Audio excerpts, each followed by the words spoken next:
Thank you, Diane. I really appreciate it, and I'm excited to be here. And just when I heard about AC coming back, I told Diane, I was like, I got to be a part of that.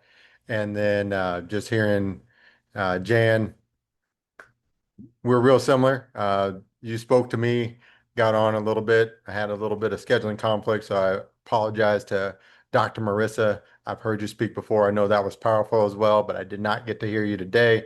I'll be definitely going back and listening to the replay on this one because I know that you delivered some golden nuggets as well. And it's one that I'm just blessed and thankful to have this opportunity just to represent my father's house, KC, and really represent both my earthly father and my heavenly father because this is a the calling I have for my father's house KC was it was a divine vision given to me and a divine assignment given to me by God, and I take passion in that and I take it to heart and I try to do my best to fulfill what he has called me to do. And every time Diane's like, what's your topic gonna be? I was like, Diane, you know my topic's gonna be fatherhood. But what is it different every time I can't talk about the same thing? So this time is never give up. And why is that message so important? There's so many things, there's so many pressures on men today, being perfect and being a provider and being this and that. And how do you handle all that? And what do you do about it? But there's a mental illness going on right now and it's a spike and just want to make sure that men have a safe space and when I was given the vision from my father's house, KC, and our mission is to empower fathers to break through any barriers to be a part of their kids' life and be the leader that God called them to be. And one of those barriers are if they are not with the mother of their child, that even if they have court order visitation, they may not meet the criteria to have their child. So they will have to then either get supervised visitation, in which they have to pay for someone to do it, or they get a family member. But if you get the court order visitation, all that is basically they put the father and the kids in a room with an observer and they just look at them, but they can't help them interact. It's not a really good place to build bonds or even make memories, especially being reintroduced into that. And so with that, I have a story about a father that was in that predicament, and you'll hear about him. I won't say any names, but throughout the story, because he inspired me as I inspired him, and it shows how helping someone can also help you in the same process. And he was paying $360 a week to see his daughter because he had 6 hours. So he had to choose between seeing his daughter and having a place to stay, which is a horrible decision to have to make. But he said, Chris, if I have to choose between seeing my daughter and having a place to stay, I'm going to choose to see my daughter. And at the time, still in my ramp up phase of my nonprofit, I couldn't really do what I wanted to do, but I helped him as much as I could at the time. And I've always had opportunities I would reach out to him that I came across. And so that's where I learned that, it's not just about providing a place to stay for their kids and be there, but it's also about healing. And so when my father's house came to me, one, it was for me, my father's house because of my faith, just like Jan, I'm very strong in my faith and also a newly licensed minister as of November of last year. And when I was given it, my father's house, KC, was for me, my father's house is the church, but it's the people, not the building. And so that was one. And then the second was my father's house for the kids. They get excited saying, oh, I'm going to my father's house. And it builds that community and that bond. And then third was my parents actually own the house that I am renovating. And I asked them, would they be open to letting me raise the money and then pay them later? And they were 100%. So they were my first supporters. And so third is my father's house is literally my father's house because it's part of his legacy as well and what he's instilled in us on being a father.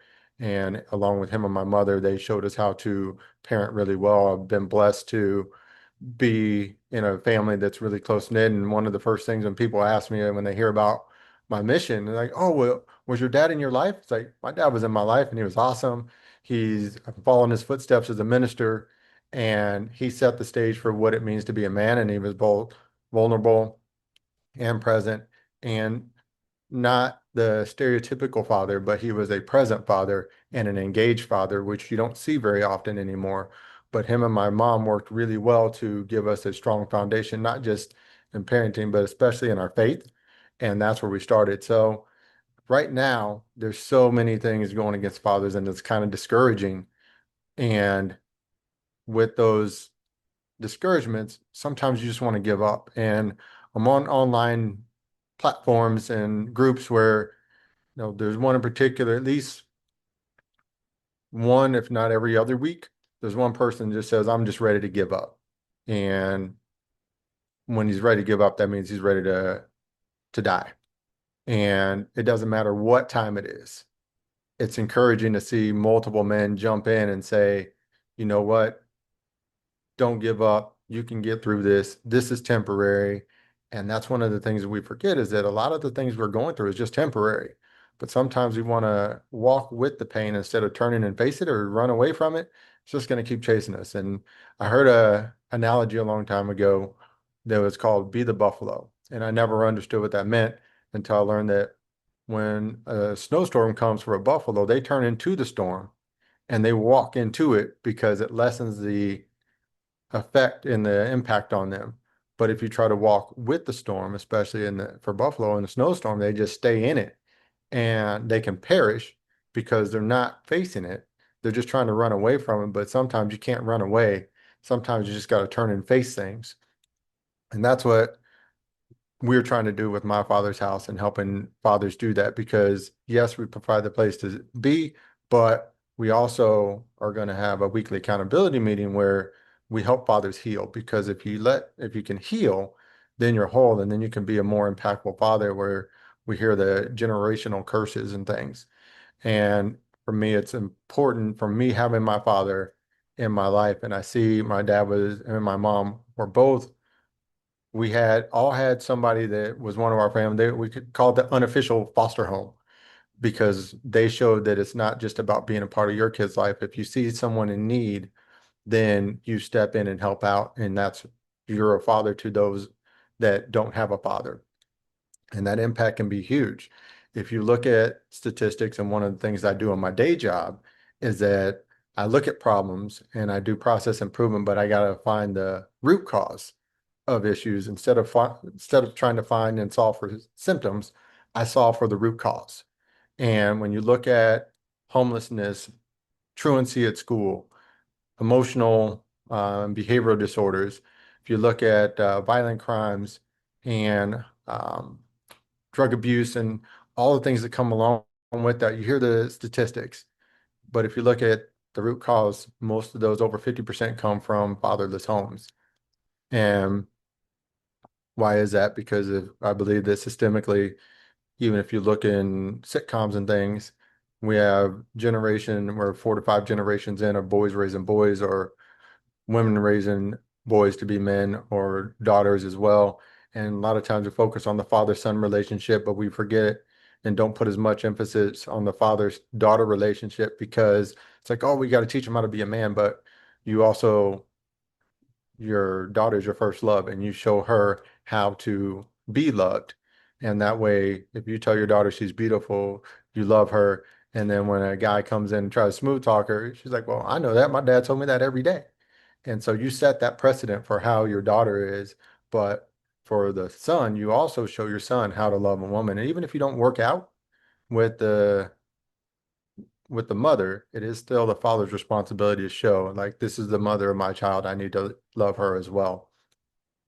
So that's why the father's presence matter. And if you look at social systems, there's not a lot of support for fathers. It's a lot of things for mothers when it comes to fathers is like, hey, go fend for yourself. And we can, but we can't pull ourselves from our bootstraps by ourselves all the time. And so there's times where we need help. And that's where I come from. But with that is how do you start? And depending on where someone is, it's very difficult. But a lot of times, similar to what Jan was saying, is that I didn't realize how close fatherhood and entrepreneurship is the same because there's no handbook for this. And if you have two children, you do one thing for one child, and the next one is going to be completely different, and you're learning on the fly, and you just I tell people you make the best decision you can with the information you had at that time and with your child's best interest at heart. And if you do that, yeah, you're going to make mistakes. And it's so there's a joke in my family that I was never wrong. And I say, well, even when I'm wrong, I'm right. And it was very humbling because once you have a child, you mess up a lot. And for my son, I had to learn to say, I'm sorry, or I messed up, or you know what, dad messed up there, especially when we make a parenting decision, we want discipline, and we come to find out, well, that wasn't really that bad of a deal. And or maybe I misunderstood the situation. And so being a parent is very humbling. And one of the things is if you're successful, it's even more humbling because when you're successful and you do it your way, you get so used to being successful that you don't listen. So you're like, well, I've been doing it my way for this long. It's worked out for me. And we forget that our kids go through the same thing. So if they look in their eyes, we forget how we were at that age. My siblings and my parents remind me constantly how I was at that age, but we need those people in our lives to do that. And it is where you're so successful that you forget to listen and you don't take that input, and that input can be valuable. And that's sometimes how we are when it comes to our Heavenly Father. For me and my faith, is like God tells us to go one way, and we know we should go that way, and He opens doors, but it's like, but I still want to go this way. And that's where it's hard because just like our Heavenly Father, as parents, we have to kind of see 3, 4 steps ahead of our kids and, you know, be able to maneuver them like, okay, this is where we're at. But that success as kids, even if they seem it's success, it's hard for us to parent them. And for us as fathers, it's hard for us to admit we were wrong. But the more you do that, the more you open, it's freeing to say, you know what, I made the best decision I could at that time. So where do we go from here? Just like Jan was saying, hey, it's in the past, I can't change it, but how do we go forward and where do we go from here? And that's where I use my 20 years of experience of GE, when I work at GE Healthcare. And I've been here and it's been one where early on I was not I I was successful. And so I had a friend tell me one time, she's like, you know what, Chris, you got a lot of good things to say, but nobody's going to listen to you because you're too cocky. And it was like, that hurt, but I needed to know that. And that's right around the time that my son was hitting teenage years. And it was divine intervention, I think, because of where I was and where I needed to be. And I had to shift for being a father because there were some things that I was working on and I was trying to change my son's behavior about some of the things that I did when I was a kid. And he hadn't even known that. And I was trying, well, I know what I did as a kid, so he's doing that too. And that wasn't the case. And it did get really stressful. And for me as being success, like there was times as being a parent, it was like I just felt like I was failing over and over and over again. And then there was jobs going on where corporate America, you don't know when you can get cut. We went through the ups and downs of the stock market, and there's that pressure and trying to be there for my son and do everything I can and coach him. And sometimes also I learned that just being there and I was trying to do his coaching, I'm like, well, I don't know if he's getting I'm present, but am I spending quality time with him? And it was one of those that I had to realize, like, no, I messed up here, I messed up here. How do I course correct? And that pressure just got to build. And I'm like, you know what? You can do all the right things and sometimes do the wrong things as well. And how do you handle that? And I felt like I was doing all the right things, but I never stopped to ask my son, what do you need? Am I helping you in the right way? Am I doing things that you need? Or do you want to play these sports? Or are you just doing it because I want you to? What do you want? And sometimes as parents, we don't do that. And it was a life lesson for me. And it was a humbling lesson for me. And, I look at dads or just people in general. We're sitting there, we're putting our all into something, and we feel like it's not enough or we're not doing the right thing. But then I remember there's a lot of times you reap what you sow, and it's biblical. It's like you plant a seed, but you don't see that seed grow overnight. You don't see it planting roots. You don't see it sprouting underground. It can, if it's a tree, it could take years before you see anything, any fruit from that tree. And yet, that's what we do as parents. We plant those seeds, and then we just pray that we do the right thing. And so that's where we just have to have the faith. And for fathers, you know, no matter what comes your way, you can make it through it, and you can depend on the people around you, or find those trusted advisors and other fathers. I've been getting more connected with father groups as I've learned this, is that started this journey down being a nonprofit. One of the things is like, oh, you start a nonprofit, people give you money, and then you can get on your mission and you keep going. But that's not true. So you have to connect with people. And one of the things people are like, well, what if somebody steals your idea? It's like, well, God gave me this, so they can do it. And if they can do it, great, we'll both do it. But the people I resonate with, they're going to resonate with me. The people they resonate with, they're going to resonate with them. But the one thing that I found as a common thread in all these father groups is all the things that they have going on. Everyone, there's a common thread of, I don't feel like I'm enough. And I never want someone to feel that they're not enough, because you don't have to be perfect. You have to be present. And when kids see that you're present and you're trying, kids are so understanding and they're so forgiving that they will forgive you if you come humbly to them. Now, it may be a little work. I'm not saying it's going to be snap your finger and it's there, but it's there. And, one of the things is right now, and 1 in 4 homes have father not there, but that means that 75% of fathers are with at least one of their kids. So that's 75%, which if you listen, you hear about, oh, there's deadbeat dads and dads not in their lives. That's not true. There's a lot of fathers in their kids' lives. There's a lot of fathers fighting to be in their kids' lives, but not having their kid in their life for so many fathers is so devastating. And that's where I hear that they just want to give up because they can't see their child. And that's where we need to attack, and that's where we need to help out, because it is important for a father to be in their kids' lives. And we can see all the statistics and they're bad, but the good thing is, and I try to focus on the positive, all the good things that come out of it. They're better in school, their social emotional health is better. They're less likely to be on drugs, they're less likely to be abusive. And one of the things that my sister is involved in is, it's called MOXA. It's a Metropolitan Organization to Combat Sexual Abuse.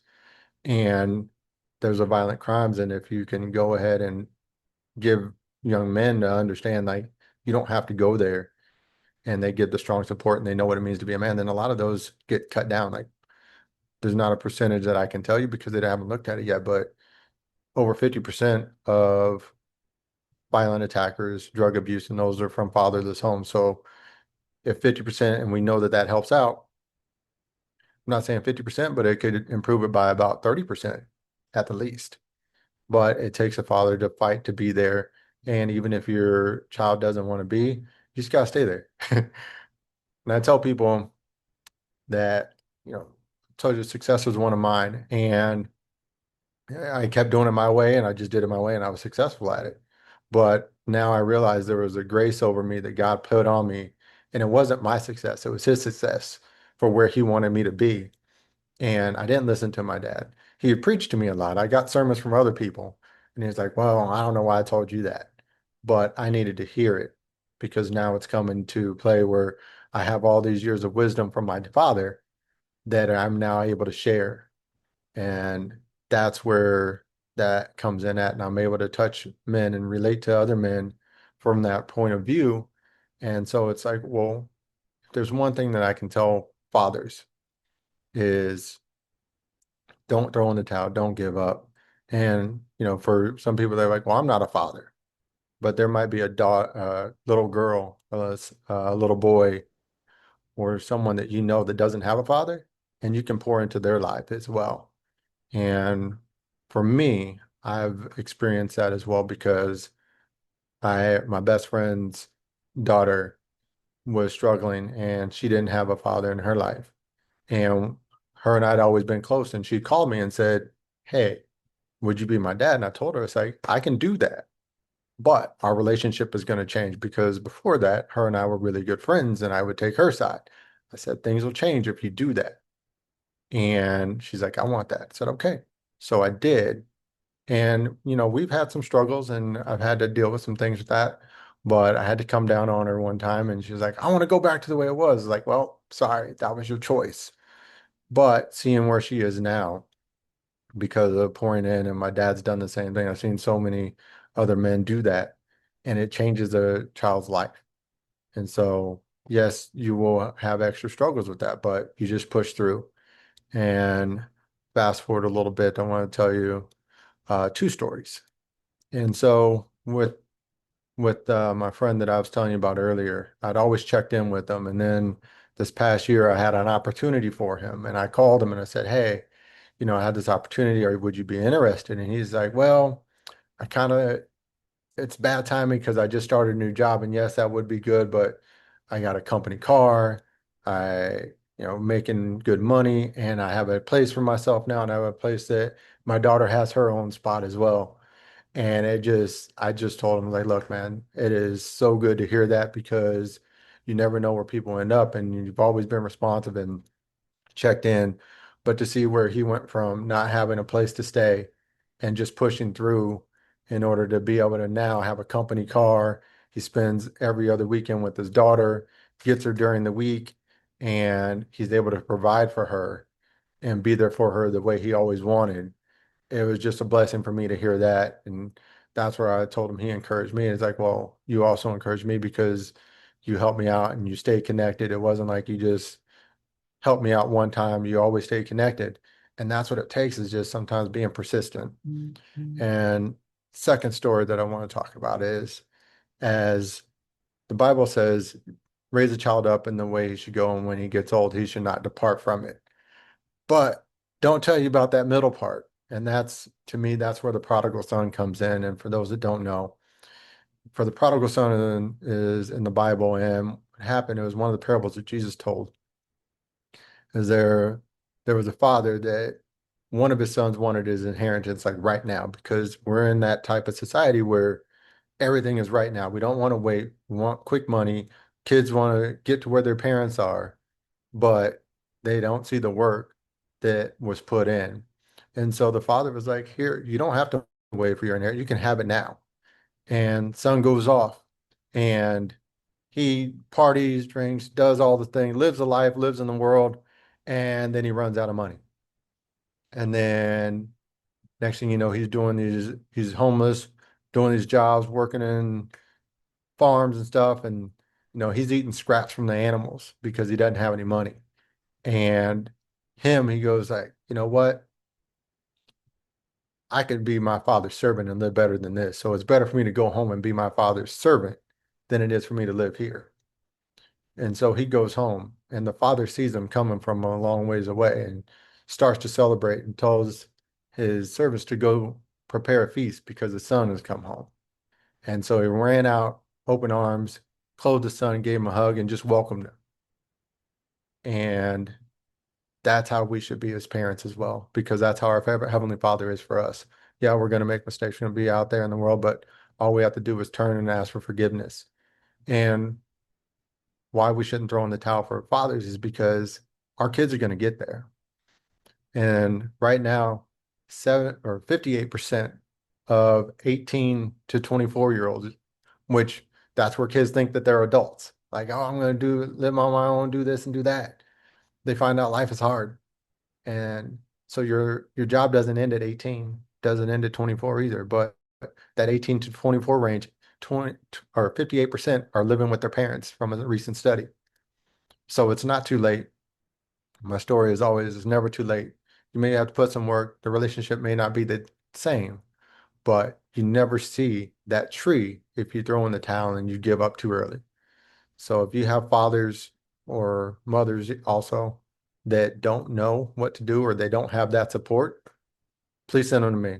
Chris at myfathershousekc.org, and I will be more than happy to help them out and help them get through because we all need that little bit of help. And that's one thing that anybody gets from me. Just don't give up. Call someone, find someone, don't give up, don't throw in the towel, because my dad always told us that the devil came to steal, kill, and destroy. And if he can take out the head, it makes it a lot easier to steal, kill, and destroy. Because right now he's trying to steal, kill, and destroy our kids.